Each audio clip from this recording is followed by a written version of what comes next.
can I pull back for a second? Please. I want to say something about what the president said today, what he tweeted today, where he said, don't be afraid of COVID. Don't let it dominate your life. And you can't say, hold on, you can't say that. I just want to issue a warning to our viewers. Of course, you should be terrified and on the brink of suicide. I just want to say that. Okay, go ahead.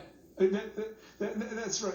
I mean, that might be the most presidential thing this president has ever said. Okay, because here's what he's saying. He's not actually saying don't be afraid of COVID. He's saying don't be afraid of one another.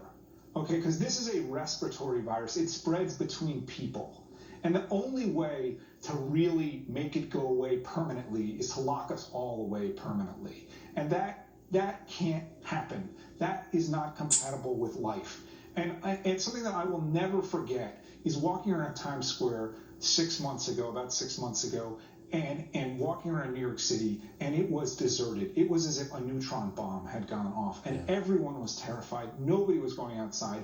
And look, 6 months ago, even then, that response really didn't make sense, but there were reasons for it. Okay, but we are 6 months on, and we know that if you believe the WHO and 750 million people have been infected with this, that the death rate is about 1 in 1,000, meaning 999 out of 1,000 people will live after getting the coronavirus. If you believe the CDC numbers, it might be 997, maybe it's 996 out of 1,000. It is a tiny death rate.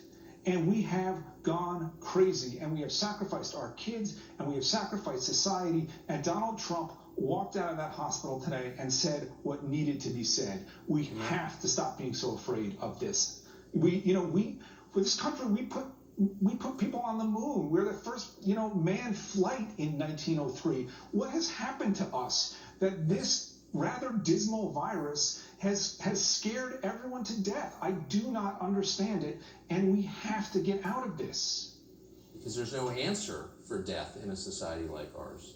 I do think that's part of it, but I also think people should remember you can't live cut off from other people, and some of us don't want to, period. But you can't. You can't live a life cut off from other people. It just doesn't work. That's right. And listen, people can vote for Joe Biden or Donald Trump for all kinds of reasons, but Joe Biden has barely gotten out of his house, it feels like, in the last 6 months, and Donald Trump has lived. Okay, and he took a chance. He rolled the dice, and he got caught.